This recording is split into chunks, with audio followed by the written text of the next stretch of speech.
Hello everyone, कैसे हैं आप सभी?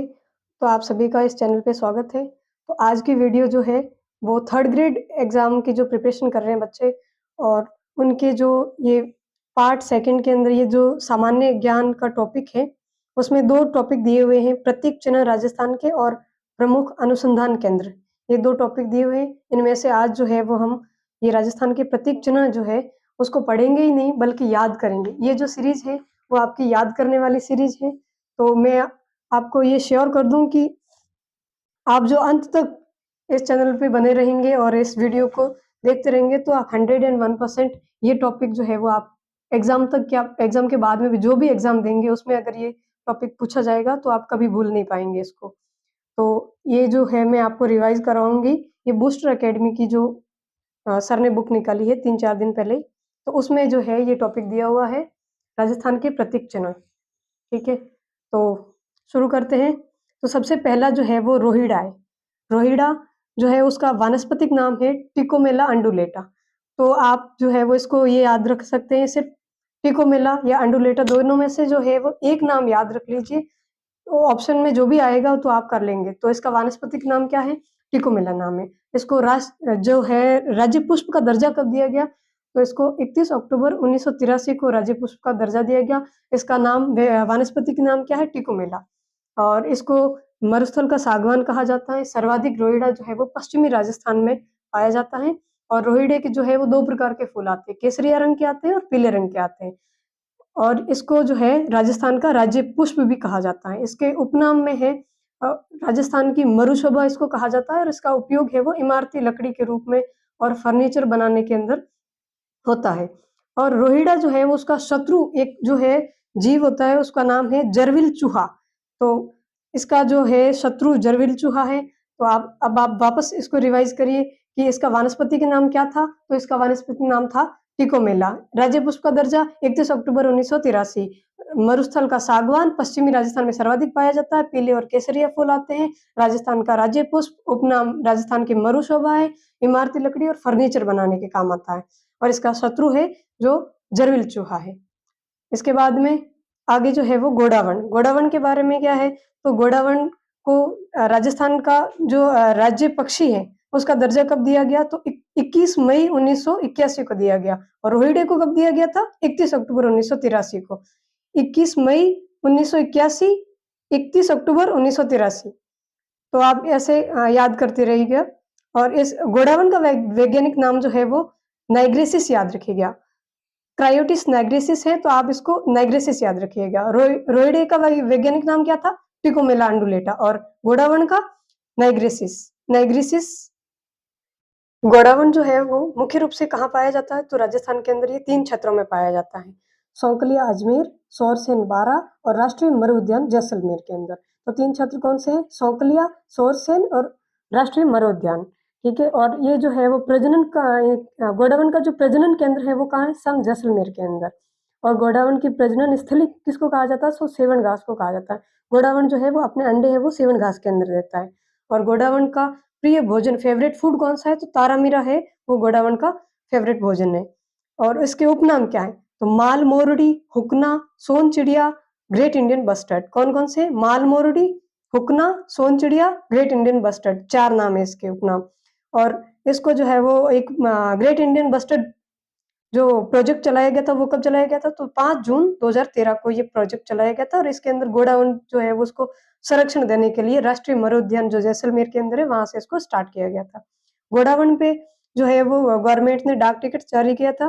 तो ₹2 और 30 पैसे का डाक टिकट है वो जारी किया गया था और ये 1 नवंबर 1980 को जारी किया गया था। तो वापस से याद करेंगे तो गोडावण को जो है वो राज्य पक्षी का दर्जा कब दिया गया? तो आप अब मेरे साथ में बोलिए गोडावण को राज्य पक्षी का दर्जा कब दिया गया? 21 मई 1981 को। इसका वैज्ञानिक नाम क्रायोटिस नाइग्रिसिस। और ये कौन-कौन से क्षेत्रों में? 4 क्षेत्र हैं कौन-कौन से? सौकलिया, सोरसेन, राष्ट्रीय मृग उद्यान ये 3 जगह पे पाया जाता है और जो इसका जो प्रजनन केंद्र है वो कहाँ है? वो है सम जैसलमेर के अंदर और इसका फेवरेट फूड कौन-सा है? तो तारामीरा है। और इसके 4 उपनाम कौन-कौन से हैं?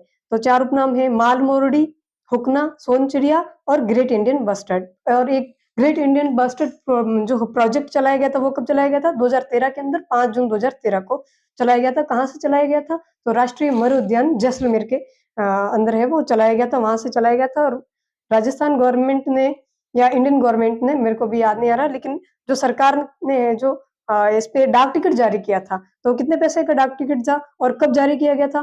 तो वो 2 रुपए और 30 पैसे का डाक टिकट जारी किया गया था 1 नवंबर और 1980 को जारी किया था। तो ये था गोडावण। अब वापस मेरे साथ रिकॉल करेंगे रोहिड़ा। तो रोहिड़े का वनस्पति के नाम क्या है? कब दर्जा दिया गया? क्या कहा जाता है? सर्वाधिक कहाँ पाया जाता है? फूल कौन से हैं? उपनाम क्या है?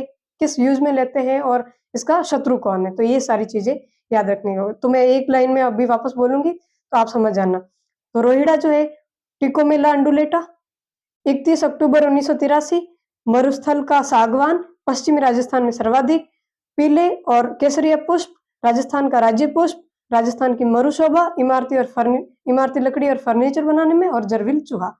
फिर गोडावण 21 मई 1981, क्रायोटिस नाइग्रेसिस, सोंकलिया सोरसेन राष्ट्रीय मरु उद्यान जैसलमेर। सम जैसलमेर केंद्र प्रजनन केंद्र, सेवन घास फेवरेट फूड, तारामीरा, माल मोरडी, हुकना, सोन चिड़िया, ग्रेट इंडियन बस्टर्ड, 5 जून 2013 प्रोजेक्ट, और 2 रुपए 30 पैसे 1 नवंबर 1980। तो ये दोनों, मुझे लगता है कि आपको ये दोनों याद हो गए होंगे, और आप मेरे साथ में ये रिवाइज करते रहना ताकि आप बार बार बोलोगे तो याद हो जाएंगे। उसके बाद में जो है वो खेजड़ी। तो खेजड़ी का वनस्पति के नाम क्या है? तो प्रोसोपिस सिनेरेरिया, प्रोसोपिस सिनेरेरिया। तो आप इसको प्रोसोपिस याद रखना, ये सिनेरेरिया किसी को याद नहीं रहता, मुझे भी नहीं रहता है। तो प्रोसोपिस याद रखना। और इसको जो है वो राज्य वृक्ष का दर्जा कब दिया गया? 31 अक्टूबर 1983 को। तो अब इसको आप इसको कोरिलेट करें कि रोहिड़ी को कब दिया गया था? 31 अक्टूबर 1983 को, और खेजड़ी को भी उसी दिन दिया गया था। तो 31 अक्टूबर 1983 को खेजड़ी को भी राज्य वृक्ष का दर्जा दिया गया। इसकी जो पत्तियां होती है उनको लूम कहा जाता है, फूल को मिंजर कहा जाता है, फल होते हैं उनको सांगरी, और जब सांगरी सूख जाती है तो वो खोखे बन जाती है, तो उस खोखा कहा जाता है। सर्वाधिक कहाँ पाया जाता है? इसमें यहाँ पे लिखा हुआ शेखावाटी क्षेत्र के अंदर। वैसे तो ये पश्चिमी राजस्थान में भी खूब पाया जाता है, लेकिन आप याद रखना शेखावाटी क्षेत्र में ये सर्वाधिक पाया जाता है। और इसके जो ये सरिया लिखा हुआ, तो ये करेक्ट करके मैंने केसरिया लिखा, क्योंकि केसरिया कुंवर जी जो गोगा जी के ही पुत्र थे, तो उनके मंदिर, और गोगा जी खुद के मंदिर, और झुंझार जी बाबू जी बोलते हैं उनको, तो उनके मंदिर है वो रोहिड़ी खेजड़ी के वृक्ष के नीचे वो मिलते हैं। फिर जो बीकानेर राज्य का जो राज्य चिन्ह है, जिसको माटो बोला जाता है, उसके अंदर खेजड़ी वृक्ष को दर्शाया गया है। तो बीकानेर राज्य के जो राज्य चिन्ह के अंदर कौन से वृक्ष को दर्शाया गया है? तो खेजड़ी वृक्ष को दर्शाया गया है। और वहां पे एक और वृक्ष भी है ना, मतलब जाल का वृक्ष भी बीकानेर जो रियासत वाले हैं वो पवित्र मानते हैं, और अपनी बिल्डिंग को जाल के वृक्ष के नीचे ही मतलब बिल्डअप करते हैं वो। ये भी चीज आप याद रखना। और खेजड़ली दिवस कब मनाया जाता है? तो खेजड़ली दिवस मनाया जाता है 12 सितंबर को। पहली बार खेजड़ली दिवस कब मनाया गया था 12 सितंबर को? तो 12 सितंबर 1978 को पहली बार खेजड़ी दिवस है वो मनाया गया था। खेजड़ी का मेला कहाँ भरता है? खेजड़ी का मेला खेजड़ली गांव में भरता है, जो कि जोधपुर के अंदर है। और ये कब भरता है? भाद्रपद शुक्ल दशमी को ये मेला भरता है, और ये विश्व का एकमात्र वृक्ष मेला है। ठीक है, तो अब वापस इसको याद कीजिएगा कि इसका वनस्पति के नाम क्या है? प्रोसोपिस। राज्य वृक्ष का दर्जा कब दिया गया? जब रोहिड़ी को दिया गया। ठीक है, पत्तियां लूंग, फूल मिंजर, फल सांगरी खोखा, शेखावाटी क्षेत्र में सर्वाधिक, केसरिया कुंवर जी, गोगा जी, झुंझार जी के मंदिर, और बीकानेर राज्य चिन्ह के अंदर। और 12 सितंबर को खेजड़ी दिवस मनाया जाता है। और एकमात्र मेला कहाँ भरता है? एकमात्र मेला भरता है वो खेजड़ी गांव में भरता है, जो विश्व का एकमात्र है। और कब ये जो खेजड़ी मेला है, खेजड़ी मेला ये भरता कब है? तो भाद्रपद शुक्ल दशमी को भरता है। मतलब ये क्यों स्पेसिफिक डेट पे नहीं भरता, ये जो क्या बोलते हैं उनको, भारतीय महीने होते हैं, और इनके अंदर जो ये डेट चलती है, जिनको बोलते हैं ना पंचमी, दशमी, एकादशी टाइप में, वहां पे। खेजड़ी का उपनाम क्या है? तो खेजड़ी का उपनाम है राजस्थान का कल्प वृक्ष। कल्प वृक्ष इसका उपनाम है। और इसको और क्या कहा जाता है? राजस्थान का गौरव भी कहा जाता है। पंजाब, राजस्थान और हरियाणा, ये जो 3 स्टेट हैं, यहाँ पे इसको झांटी भी बोला जाता है।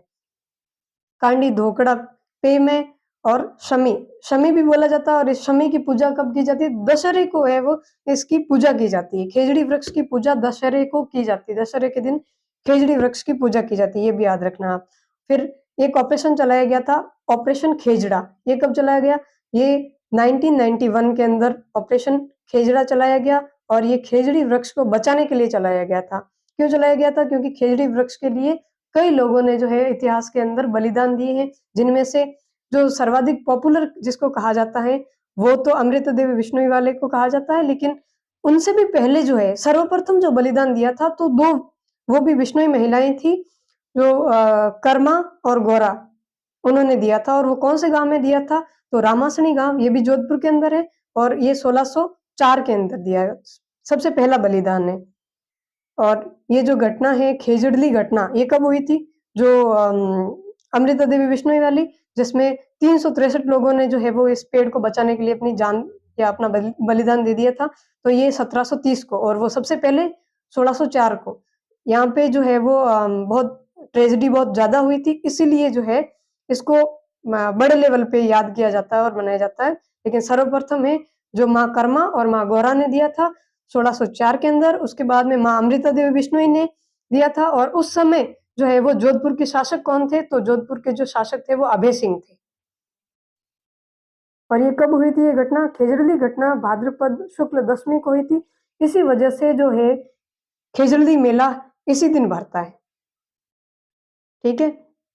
इसके बाद में चिंकारा। चिंकारा है वो हमारे राजस्थान का राज्य पशु है और ये जो है वो दो जगह पाया जाता है। एक तो हमारे जो जयपुर है वहां पे नाहरगढ़ जो अभ्यारण्य है वहां पे, और दूसरा जो हमारा जैसलमेर है राष्ट्रीय मरू उद्यान, वहां पे जो है सर्वाधिक मात्रा में चिंकारे पाए जाते हैं। ऐसा नहीं है कि राजस्थान में सिर्फ दो जगह ही होते हैं, होते तो मोस्टली कई जगह पे है। हमने कई बार देखे भी होते हैं, जो भी पश्चिमी राजस्थान के गांव होते हैं या कई बार मैदानों में भी मिल जाते हैं वैसे ये। लेकिन मोस्टली आपको जो याद रखना है कि नाहरगढ़ अभ्यारण्य और राष्ट्रीय मरू उद्यान जैसलमेर के अंदर। वैज्ञानिक नाम क्या है इसका? इसका वैज्ञानिक नाम है गजेला बनेटी। अब आप मेरे को ये बताइए कि रोहिड़े का वैज्ञानिक नाम क्या था, घोड़ावण का क्या था, खेजड़ी का क्या था? तो रोहिड़े का वैज्ञानिक नाम था, कुछ याद आ रहा है? टिकोमेला अंडुलेटा करके, टिकोमेला वो रोहिड़ा था। घोड़ावण, घोड़ावण का वैज्ञानिक नाम क्या था? घोड़ावण का था कोई नाइग्रेसिस ऐसा कुछ नाम था, है ना। मोटा मोटा याद आ रहा होगा तो भी काम चल जाएगा। और खेजड़ी, खेजड़ी का था प्रोसोपिस, प्रोसोपिस सिनेरेरिया। और चिंकारा गजेला बनेटी।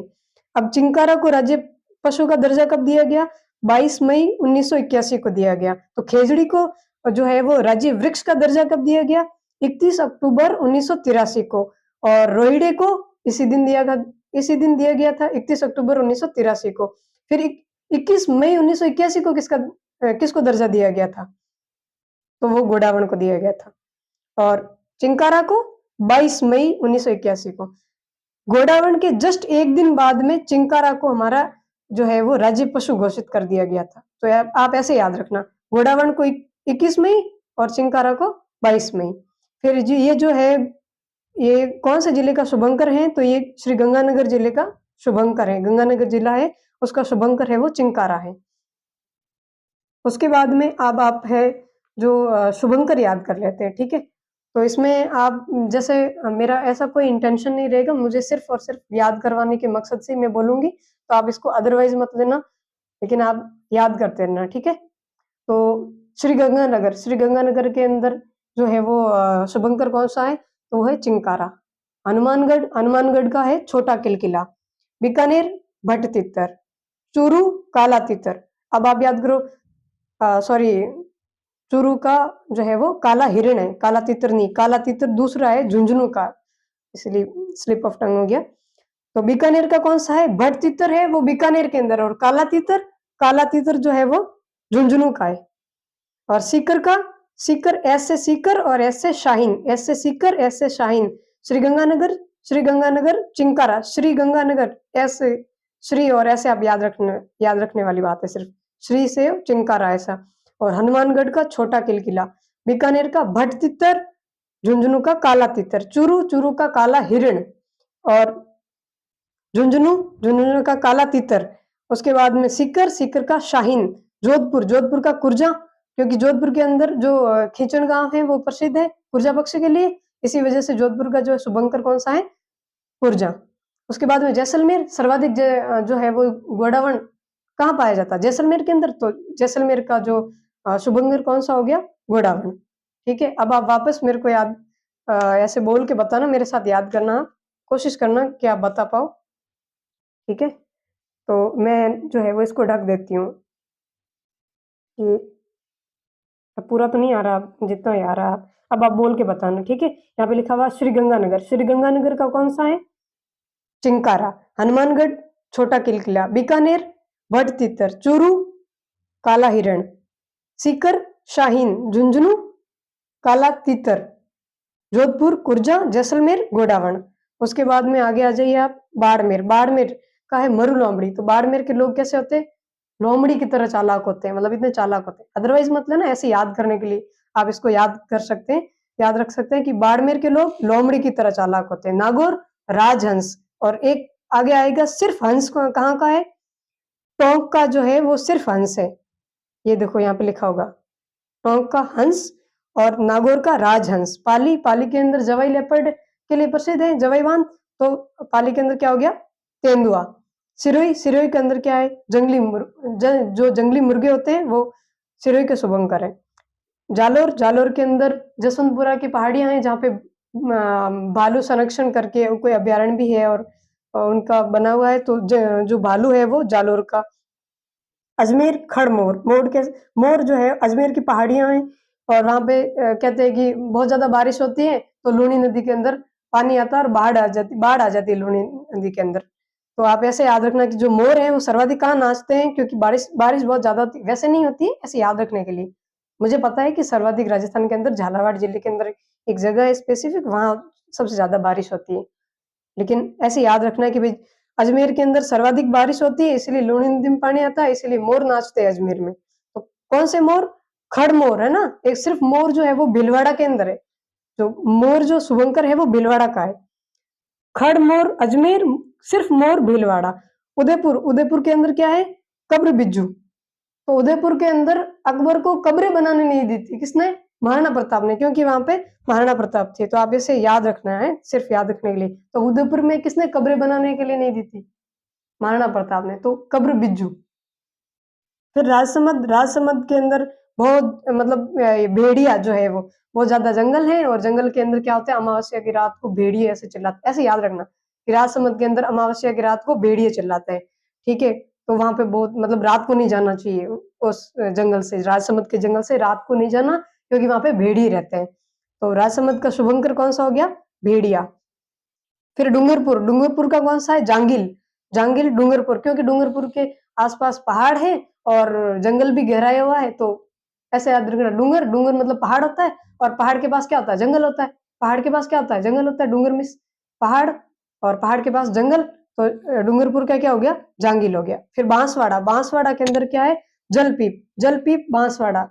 बांसवाड़ा का शुभंकर कौन सा है, जलपीप, क्योंकि वहां बहुत ज्यादा जल है, छोटे छोटे टापू बने हुए, टापू इसीलिए बने क्योंकि बहुत ज्यादा पानी है, इसीलिए बहुत ज्यादा पानी है, तो वो जमीन नहीं होके टापू बन गए, तो जल पीप, जल पीपी, पीप सॉरी, इसको जल पीप भी बोलते हैं वैसे मोस्टली, लेकिन इसमें जल पीपी लिखा हुआ है, तो आप इसको याद रखना। प्रतापगढ़, प्रतापगढ़ के अंदर क्या है, उड़न गिलेरी, क्योंकि सीता माता अभ्यारण कहाँ है, प्रतापगढ़ में, और वहां का क्या फेमस है, उड़न गिलेरी कहाँ की फेमस है, सीता माता अभ्यारण की, और वो क्या है, प्रतापगढ़। तो आप ऐसे याद रखना कि प्रतापगढ़ के अंदर जो है वो उड़न गिलेरी फेमस है, इसी वजह से प्रतापगढ़ का शुभंकर भी उड़न गिलेरी है।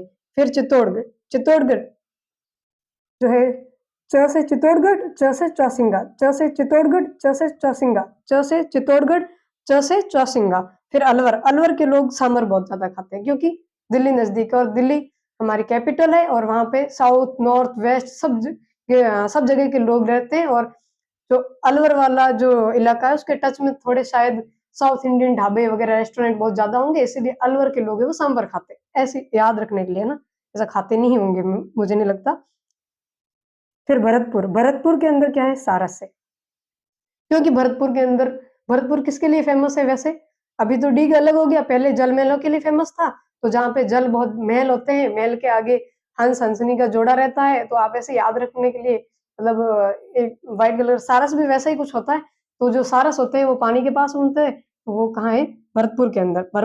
भरतपुर के अंदर जो है वो सारस बहुत ज्यादा होते हैं, तो वहां का शुभंकर भी है, सारस है। करौली, करौली के अंदर घड़ियाल। भरतपुर और करौली पास में है, तो पानी भी खूब ज्यादा है, और पानी के अंदर क्या होते हैं? घड़ियाल होते हैं, है ना। तो फिर घड़ियाल तो है करौली का, और मगरमच्छ कहाँ का? घड़ियाल जैसा ही मगरमच्छ होता है, तो वो करौली का नहीं होके वो मगरमच्छ है, वो बारा के अंदर है। मगरमच्छ बाहर रहता है, घड़ियाल पानी में रहती है। घड़ियाल पानी में रहती है इसलिए करौली के अंदर है, और मगरमच्छ तो भाई बाहर रहता है। मगरमच्छ बाहर रहता है तो बारह में, मगरमच्छ बाहर रहता है बारह में, बारह का है शुभंकर। और फिर धौलपुर, धौलपुर के लोग है वो पंछीड़ा गाते रहते हैं, वो बेफिक्रे लोग होते हैं, मस्त मौला लोग होते हैं, और वो बैठे बैठे पंछीड़ा गाते रहते हैं। तो वहां धौलपुर का जो है शुभंकर कौन सा है? तो पंछीरा है। फिर सवाई माधोपुर, सवाई माधोपुर रणथंभौर कहाँ है? सवाई माधोपुर में, रणथंभौर के अंदर फेमस क्या है? टाइगर। तो बाघ कहाँ का हो गया? सवाई माधोपुर का। फिर जयपुर, जयपुर अपना जयपुर जो है वो चित्तल। तो जयपुर के अंदर एक चिल का टोला पहाड़ी है, वहां पे जयगढ़ दुर्ग बना। ज से जयगढ़, च से चिल का टोला, और च से चित्तल। अब ये ऐसे याद रखना। चित्तल कोई गरुड़ नहीं होता है, चित्तल एक हिरण की कैटेगरी के अंदर आता है। तो आप वैसे याद रखने के लिए कि जयपुर का क्या है? चित्तल। फिर दौसा, दौसा छोटा सा होता है, दौसा तो छोटा सा होता है, और खरगोश भी छोटा सा होता है। तो दौसा, दौसा का जो शुभंकर कौन सा है? खरगोश। क्योंकि दौसा जो है वो छोटा सा नाम है, कि दौसा तो खरगोश। फिर टोंक, टोंक के अंदर हंस। तो राजहंस कहाँ का था? तो राजहंस जो था वो नागौर का था। फिर उदबिलाव, कोटा का उदबिलाव। फिर एक थोड़ा थोड़ा याद आ रहा होगा, कब्र जैसा उदबिलाव और वो कब्र बिज्जू, ये थोड़े एक जैसे लग रहे हैं मेरे को। तो कब्र बिज्जू कहाँ का था? तो वो उदयपुर का था। और उदबिलाव कहाँ का है? तो ये कोटा का है। फिर सुरखाब, सुरखाब ऐसा कोई खाने की डिश टाइप में ना, मिठाई टाइप में, क्या है ये? तो खाने में क्या? सुरखाब मतलब जीव है, इसको नहीं खाना चाहिए, मैं खिलाफ हूँ इसके, लेकिन ऐसे याद रखने के लिए। ये कैसा नाम है? सुरखाब। ऐसे कोई लाडू पेड़े बूंदी जैसा होगा, तो लाडू पेड़े बूंदी जैसा होगा तो वो बूंदी का है, ठीक है ना। सुरखाब, सुरखाब एक मिठाई जैसा लगता है, तो बूंदी, बूंदी भी एक मिठाई जैसी होती है, तो बूंदी का क्या है? बूंदी का वो सुरखाब है। सुरखाब क्या कहाँ का है? बूंदी का। फिर 12 मगरमच्छ, 12 मगरमच्छ है। तो फिर घड़ियाल कहाँ का है? घड़ियाल है करौली का। फिर गागरोनी तोता, झालावाड़ का है ही, ये तो सबको याद है। गागरोनी तोता कहाँ का है? तोता झालावाड़ का, ठीक है। अब आप वापस, आप मेरे को रिकॉल करवाएंगे कि बाड़मेर के लोग कैसे होते हैं। बाड़मेर के लोग तो लोमड़ी की तरह चालाक होते हैं, और जालोर, जालोर के अंदर तो जसवंतपुरा की पहाड़ियां हैं, वहां तो भालू पाए जाते हैं। फिर हंस, हंस सिर्फ हंस तो टोंक में मिलता है, और राजहंस जो है वो नागौर का होता है। फिर चिंकारा, चिंकारा तो हमारा राज्य पशु भी है, और ये श्रीगंगानगर का शुभंकर भी है। फिर उसके बाद में बांसवाड़ा, बांसवाड़ा के अंदर क्या है? बांसवाड़ा के अंदर तो पानी पानी, टापू बने हुए, पानी ज्यादा है तो जल ज्यादा है, तो जल पीपी। फिर डूंगरपुर, डूंगरपुर के अंदर तो क्या है? डूंगरपुर, डूंगर में पहाड़ होते हैं, और पहाड़ के पास में जंगल होते हैं, तो वहां का जांगिर। फिर राजसमंद, राजसमंद के अंदर जंगल बहुत ज्यादा है, और वहां पे रात को नहीं जाना चाहिए, क्योंकि वहां पे भेड़िए पाए जाते हैं। राजसमंद के जंगलों में भेड़िए बहुत ज्यादा है। फिर उसके बाद में जैसलमेर, जैसलमेर में तो गोडावण बहुत ज्यादा रहता है, तो इसीलिए गोडावण जो है वो जैसलमेर का। फिर सीकर, ऐसे सीकर, ऐसे शाहीन। उसके बाद में आप मेरे को याद कराओ हनुमानगढ़, हनुमानगढ़ का, हनुमानगढ़ के अंदर तो किलकिला है, वो भी छोटा सा है। हनुमानगढ़ के अंदर किलकिला है, और वो भी छोटा सा है, तो छोटा छोटा किलकिला। कुछ कुछ याद आ रहा होगा, दो तीतर है, दो तीतर। तो भट तीतर कहाँ का है? तो भट तीतर याद आ रहा होगा, बीकानेर का है, तो भट तीतर है। तो काला तीतर कहाँ का है? तो वो झुंझुनू का काला तीतर। फिर काला तीतर झुंझुनू का है, तो एक काला हिरण भी है, वो कहाँ का है? तो काला हिरण जो है वो चूरू का है, ठीक है। तो जोधपुर, जोधपुर का क्या है? तो जोधपुर के अंदर तो क्या है कि गांव है खिचन, जहां का तो फेमस क्या है? कुरजा पक्षी है, वहां पे आते हैं, तो फिर जोधपुर का तो कुरजा हो जाएगा, ठीक है। उसके बाद में आप याद करो कि मुर्गे, मुर्गे कहाँ के फेमस है? मुर्गे, जंगली मुर्गे फेमस होते हैं, और वो तो सिरोही के फेमस है। उसके बाद में आप मेरे को बताओ कि ये जो मोर होते हैं, दो मोर है, कौन कौन से मोर है? कौन कौन से मोर है? तो खाली मोर जो है वो सिर्फ मोर, जो शुभंकर है वो तो भीलवाड़ा का है। और जो खड़े होके मोर डांस, सिर्फ मोर जो है वो डांस करते हैं, वो भीलवाड़ा के अंदर करते हैं। लेकिन मोर, मोर जो है वो खड़े होके डांस कहाँ करता है? अजमेर के अंदर करते हैं, खड़े होकर डांस करेंगे, ज्यादा बारिश करेंगे तो लूणी नदी जो है उसके अंदर पानी बहुत ज्यादा आ जाएगा, क्योंकि मोर डांस कर रहे हैं वो भी खड़े होके, तो भगवान बहुत ज्यादा मेहरबान हो जाता है कि बेचारे खड़े होके डांस कर रहे हैं तो फिर ज्यादा ही बारिश कर देते हैं। फिर आप मेरे को बताओ, गिलहरी, गिलहरी के टाइप में कुछ, उड़ने वाली गिलहरी कहाँ का प्रसिद्ध? उड़ने वाली गिलहरी वो तो प्रतापगढ़ की प्रसिद्ध है, क्योंकि वहां पे तो सीता माता अभ्यारण्य है। उसके बाद में चित्तौड़गढ़ का क्या प्रसिद्ध है? तो च से चित्तौड़गढ़ और च से चौसिंगा। उसके बाद में अलवर, अलवर तो दिल्ली के नजदीक है और वहां पे तो लोग बहुत ज्यादा सांभर खाते हैं, क्योंकि रेस्टोरेंट वगैरह बहुत ज्यादा होते हैं तो वहीं मिलते हैं। अदरवाइज तो साउथ इंडिया जाना पड़ता है अपने को, तो वहां तो हम जा नहीं सकते हैं, वैसे सब लोग नहीं जा सकते, तो इसीलिए वहीं से काम चला रहे हैं, क्योंकि रेस्टोरेंट से खा लेंगे, अपने को जाने की क्या क्या क्या ही जरूरत है। उसके बाद में भरतपुर, तो भरतपुर तो जल महलों के लिए फेमस था, और वहां पे तो हंस सारस मिलेंगे। और उसके बाद में करौली, करौली के अंदर तो पानी खूब था तो घड़ियाल, और फिर मगरमच्छ तो बाहर रहते तो वो बारह के अंदर। और कौन सा छूट रहा है? अब सारे हो गए। जयपुर, जयपुर के अंदर तो एक चील कटोला पहाड़ी है, तो इसलिए वहां का तो चीतल है फेमस।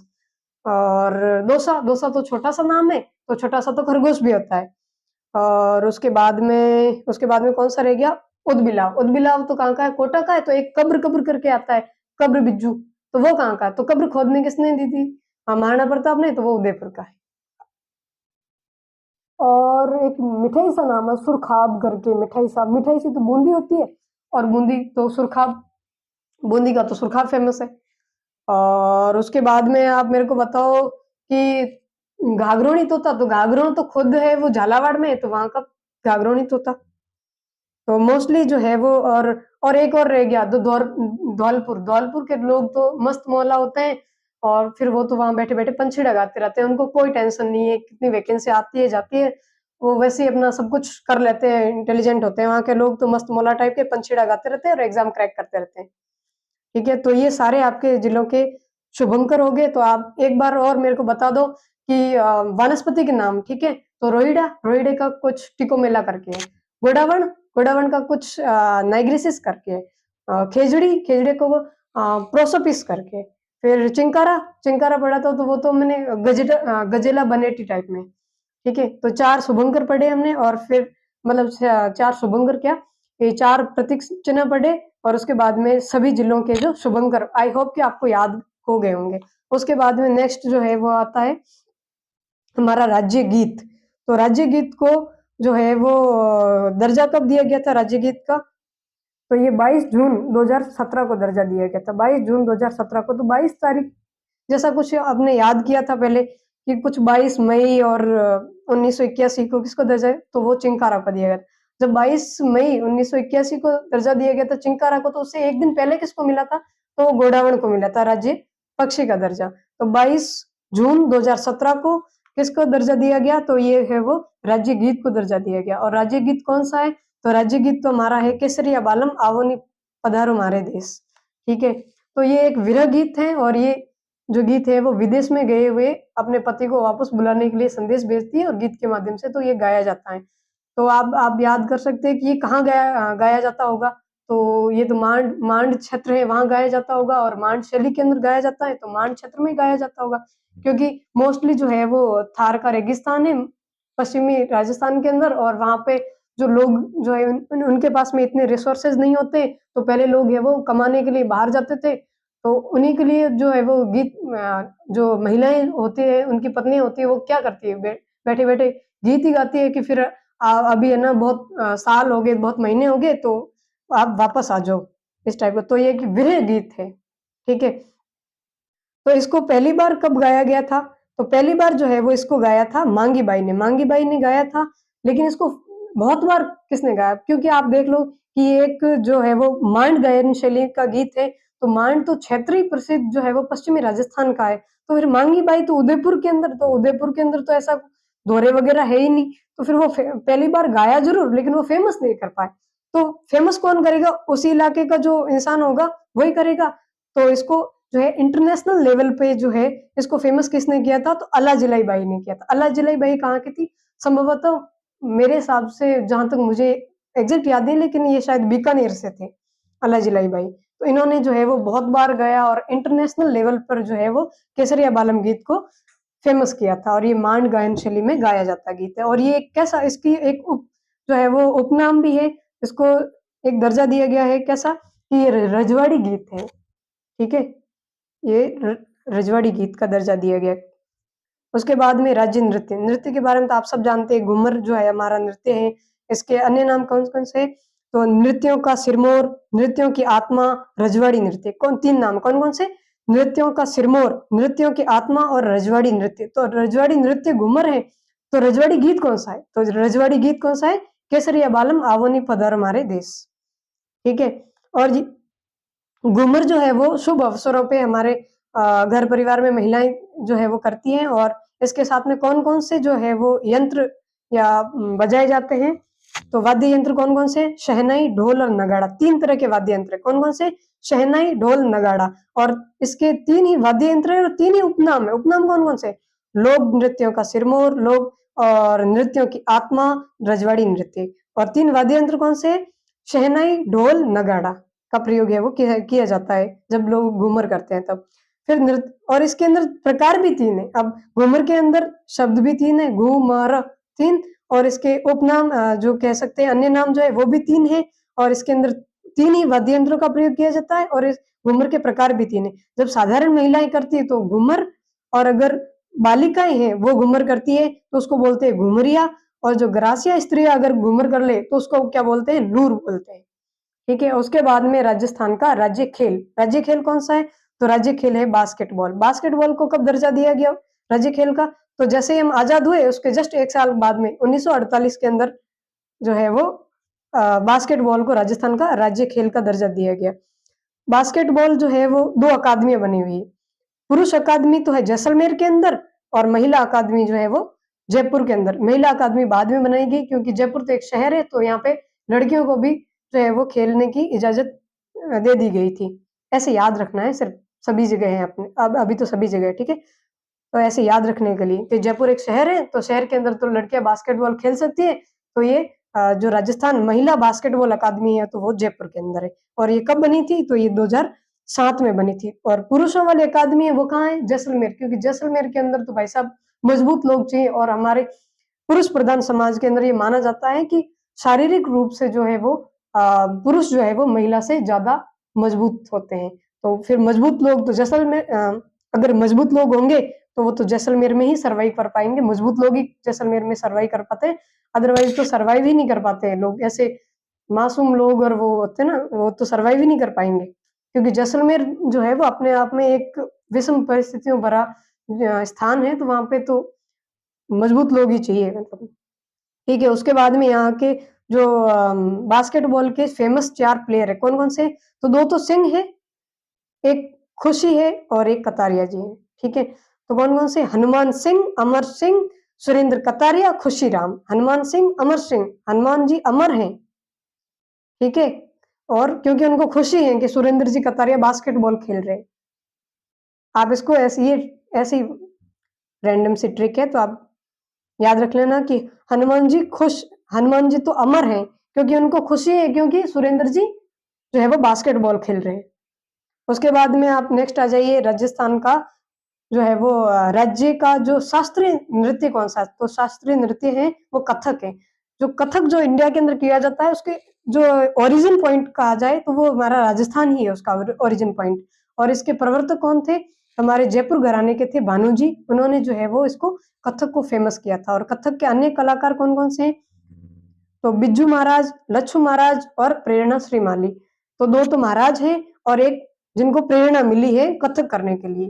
दो महाराज हैं जिनको प्रेरणा मिली है कथक करने के लिए, तो बिज्जू महाराज, लच्छू महाराज और प्रेरणा जी श्रीमाली। ठीक है, उसके बाद में राज्य कवि कौन से हैं, तो राज्य कवि है वो सूर्यमल मिशन है, वो राज्य कवि है। इनका जन्म हरणा गांव बूंदी के अंदर हुआ था। और ये राम सिंह फर्स्ट जो थे उनके दरबारी विद्वान थे। और इनकी पहली जो रचना है वो राम रंजाट है, जिसको है उन्होंने अपनी 10 वर्ष की आयु में ही लिख लिया था। अपने को तो 10 वर्ष की आयु में पेंसिल से होमवर्क करने दिया जाता था, पेन ही नहीं देते थे, और इन्होंने पहली रचना लिख दी थी राम रंजाट। चलो, विद्वान लोग विद्वान ही होते हैं। खैर, इनकी अन्य रचनाएं क्या क्या थी, तो ये है वंश भास्कर, वीर सतसई, सती रासो, और छंदमयुक्त। ये वीर सतसई और वंश भास्कर हैं। ये तो हमें कई एग्जाम के अंदर देखने को मिलती है और हमें याद भी रहती है। हमें सिर्फ और सिर्फ ये याद नहीं रहते कि इनकी 2 अन्य रचनाएं हैं, कौन-कौन सी है? छंदमयुक्त सतीरासो, छंदमयुक्त सतीरासो। ये 2 रचनाएं हैं वो सूर्यमल मिश्र जी की हैं। और उसके बाद में राज्य, राज्य की मिठाई कौन सी है? राज्य मिठाई का दर्जा दिया गया है किसको? घेवर को। घेवर गणगौर, तीज, मकर संक्रांति है, उस पे मतलब जो है वो घेवर खाए जाते हैं। नहीं, घेवर तो सदाबहार ही खाए जाते हैं राजस्थान के अंदर और हमारे जयपुर के अंदर तो बहुत ज्यादा खाए जाते हैं। वैसे जो है वो घेवर जोधपुर में मूलचंद जी का फेमस है, लेकिन जयपुर के लोग जो है वो ज्यादा ही खाते हैं वैसे घेवर, हर फंक्शन पे बना लेते हैं। उसके बाद में ऊंट, ऊंट को है वो राज्य पशु का दर्जा देगा, लेकिन ये कौन सा है?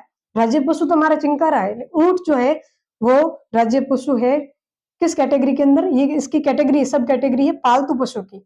इसके अंदर ऊंट को है वो राज्य पशु का दर्जा दिया गया। कब दिया गया? 19 सितंबर 2014 को।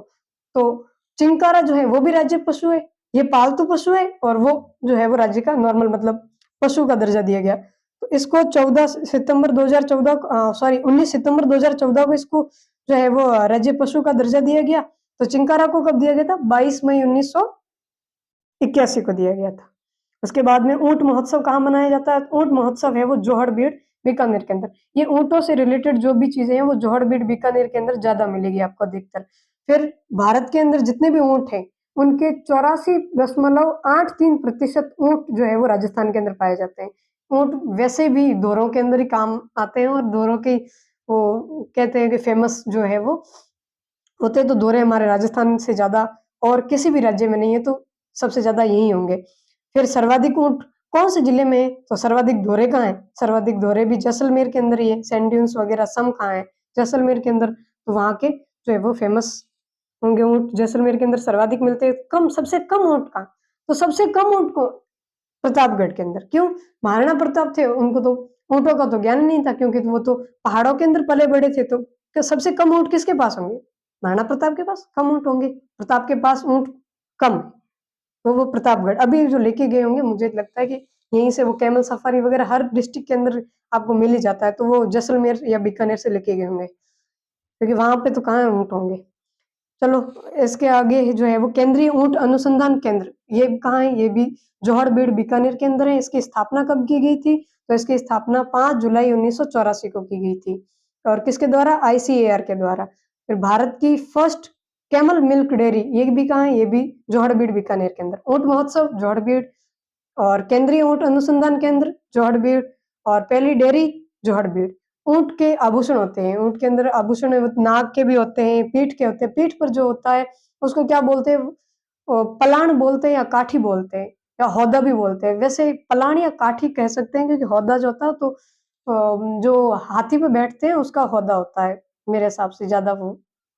फिर गले का आभूषण होता है ऊंट के गोरबंद। गोरबंद पे जो है वो लोकगीत भी बना हुआ है। इसी ऊंट के गले के आभूषण के ऊपर जो है वो एक लोकगीत बना है, गोरबंद।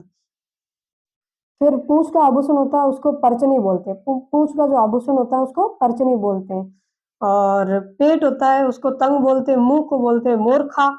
और कैमल मैन किसको कहा जाता है? कैमल मैन तो अशोक सर को कहा जाता है, तो अशोक टांक सर को है वो, अशोक जी टांक, उसको कैमल मैन कहा जाता है। आप ऐसे याद करना, कैमल मैन तो अशोक सर है, कैमल मैन कौन है? अशोक सर है, वो कैमल मैन है अशोक टांक। और ऊंटों के देवता, ऊंटों के देवता तो पाबू जी है, क्योंकि सबसे पहले ऊंट जो है वो पाबू जी लेके आए थे अपने भतीजी के लिए, उनको है वो गिफ्ट करने के लिए, क्योंकि बाबू जी जो है उनकी भतीजी ने उनसे डिमांड की थी एक विचित्र चीज के लिए जो यहाँ पे नहीं पाई जाती है। तो बाबू जी है वो एक विचित्र चीज के रूप में जो है वो ऊंट लेके आए थे। ये सिंध प्रांत से, उस साइड से लेके आए थे। तो सबसे पहले इनको जो है वो लाने का श्रेय जो है वो बाबू जी को जाता है। और ऊंट की सवारी वाली जो एक माता जी है वो कौन सी है? सरिका माता। फिर ऊँटनी के जो दूध होते हैं, ऊँटनी का जो दूध होता है उसके अंदर कौन सा विटामिन होता है? वो सी होता है। अब चाहे ऊँटनी का दूध पियो आप या आंवले खाओ या, ठीक है, तो उसके अंदर कौन सा विटामिन होता है? नारंगी, संतरा, जो भी है विटामिन सी होता है। तो देखो, किस्मत वाले होते हैं उनको ऊँटनी का दूध नसीब होता है, क्योंकि हमारे जो है हाड़ौती क्षेत्र और ये जयपुर ढूंढाड़ क्षेत्र के आसपास तो इतनी ऊँट भी नहीं होते, ऊँटनी का दूध कहाँ से लाए? और संभवतः ये दूध बहुत ही महंगा मिलता है, मतलब ऐसे हर किसी की तो पहुँच में भी नहीं होता है। ठीक है, तो अपने तो आंवलों से ही काम चलाओ भाई, आंवले खाएँगे अपन तो विटामिन सी उसी से ले लेंगे। खैर, ये तो जोक्स अपार्ट, लेकिन ऊँटनी का जो दूध होता है, जो जिसको भी डायबिटीज़ होती है, उसके निवारण के अंदर जो है वो ऊँटनी का दूध बहुत ज़्यादा यूज़फुल होता है। ठीक है, उसके बाद में राजस्थान के अंदर ऊँट वध, पहले ऊँटों की बलि दी जाती थी बहुत ज़्यादा। टोंक के अंदर है वो एक मुबारक महल करके फ़ेमस था, जहाँ पे ऊँटों की बलि है वो दी जाती थी। लेकिन इसके जो वध के ऊपर जो प्रतिबंध के लिए एक अधिनियम लाया गया था। ये कब लाया गया था? 21 दिसंबर 2014 को है वो अधिनियम कब लाया गया? 21 दिसंबर 2014 को। और ऊँटों की बलि के लिए फ़ेमस महल कौन-सा है? मुबारक महल। ऊँटों की बलि देते थे, उसके बाद में बोलते थे मुबारक हो, ऊँट की बलि हो गई, मुबारक हो ऊँट की बलि हो गई, ऐसे बोलते थे। और इसी वजह से फिर राजस्थान सरकार ने राजस्थान में ऊँट वध अधिनियम, ऊँट वध निषेध अधिनियम होगा, वध नहीं करना ना। खैर, जो भी है, ये कब लाया? 21 दिसंबर 2014 को लाया। फिर 31वां अंतर्राष्ट्रीय ऊँट महोत्सव कहाँ मनाया जाएगा? जोहड़बीड़ में ही। और कब मनाया गया? ये 2025 में। कब मनाया गया था? तो ये 10 से 12 जनवरी के बीच में है, वो 3 दिन लगभग ये महोत्सव है वो मनाया गया। फिर 20वीं पशु गणना हुई थी 2019 के अंदर, और उसके अनुसार जो है राजस्थान में ऊँटों की कुल संख्या कितनी है? 2 लाख और 13,000 ऊँटों की संख्या थी। और कैमल मिल्क मिनी प्लांट कहाँ है? कैमल मिल्क मिनी प्लांट जो है वो जयपुर के अंदर। और पहली डेयरी कहाँ है? जोहड़बीड़ के अंदर। पहली डेयरी कहाँ है? जोहड़बीड़ के अंदर। और मिनी प्लांट जो मिल्क का, जो कैमल मिल्क का मिनी प्लांट है, वो हमारे जयपुर के अंदर है।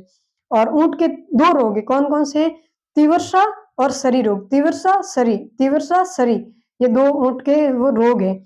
और ऊँटनी की जो है वो गर्भावधि कितनी होती है? लगभग 1 साल से 1.5 साल के बीच में, मान लो 360 से 400 दिन की जो ऊँटनी की गर्भावधि होती है। फिर गंगा रिसाला, तो गंगा रिसाला तो महाराजा गंगा सिंह जी जो बीकानेर के शासक थे, उन्हीं के नाम पर थी, क्योंकि उन्होंने एक ऊँट सवार सेना बनाई थी। और जो आज भी जो है वो हमारे जो बीएसएफ में है शायद, जहाँ तक मेरी जानकारी, मुझे जहाँ तक याद आ रहा है, तो बीएसएफ में एक गंगा रिसाला करके एक सेना भी है, जो ऊँटों पे सवार अपने को दिखाई देते हैं ना। जो भी हम 26 जनवरी या 15 अगस्त पे जो परेड वगैरह होती है, तो वहाँ पे एक ऊँटों पे सवार सेना होती है, वो पुलिस वाले होते हैं, फौजी होते हैं, पता नहीं, लेकिन वो गंगा रिसाला के नाम से जानी जाती है। खैर छोड़ो, ऊँट का श्रृंगार गीत मैंने बोला था ना, गले का आभूषण गोरबंद, और इसी पर वो गोरबंद गीत बनाया गया। फिर ऊँट की जो मृत ऊँट की जो खाल पर चित्रकारी की जाती है, चित्रकारी, तो उसको क्या बोलते हैं? उस्ता कला। उस्ता कला, जो मरे हुए ऊँट की खाल होती है, उसपे, उसके ऊपर जो चित्रकारी की जाती है, उसको उस्ता कला कहा जाता है। और ऊँटों के बाल पे जो चित्रकारी की, आपने कई बार ऊँट देखे होंगे जो है ना, ऐसे मतलब अपने को लगता है कि पता नहीं कौन-सा स्टाइल में उसने हेयर कट कर रखा है। जो लोग ऐसे करते हैं जट कतराई, तो कई लड़के आते हैं ऐसे, जो ऊँट के जो खाल होती है, या वहाँ पे वो उनके बालों से जो स्टाइल वगैरह बनाते हैं, कि नाम लिखते हैं, या फिर जो अलग-अलग स्टाइल के अंदर जो उनके बालों की कटिंग कटिंग की होती है, तो गाँव देहात के लोग बोल देते हैं, अगर विचित्र बाल कटिंग किया हुआ शहर का जो सो कॉल्ड इंटेलिजेंट अपने आप को समझता होगा लड़का, तो उसको बोलते हैं ये क्या जट कतराई है। तो वो जट कतराई वही होती है, क्योंकि वो मनुष्य के ऊपर नहीं होती लागू, और वो ऊँटों पर ही होती है, इसीलिए बोलते हैं जट कतराई उसको। क्योंकि मोस्टली गाँवों में बाल को जट ही बोलते हैं शायद। ऊँट पालक जाति कौन सी है? ऊँट पालक जाति है वो मेवाड़ क्षेत्र के अंदर रेबारी, मारवाड़ में राइका। तो फॉर योर काइंड इन्फॉर्मेशन मैं आपको बता दूं कि रेबारी, राइका और देवासी, ये सिर्फ जो है वो पर्यायवाची है, ये एक ही कास्ट है, ये एक ही जाति के नाम है ना, अलग अलग क्षेत्रों में अलग अलग नाम है, बाकी कास्ट एक ही है। फिर ऊंट प्रजनन प्रोत्साहन योजना कब चलाएगी? 2 अक्टूबर 2016 को। प्रोत्साहन राशि कितनी दी जाती है? 20,000 रुपए, मतलब 2 किस्तों में दी जाती है, 10-10 हजार रुपए वो दिए जाते हैं। विश्व ऊंट दिवस कब मनाया जाता है? विश्व ऊंट दिवस है वो 22 जून को मनाया जाता है। 22 जून को विश्व ऊंट दिवस मनाया जाता है। और 22 जून को कुछ याद आ रहा है आपको?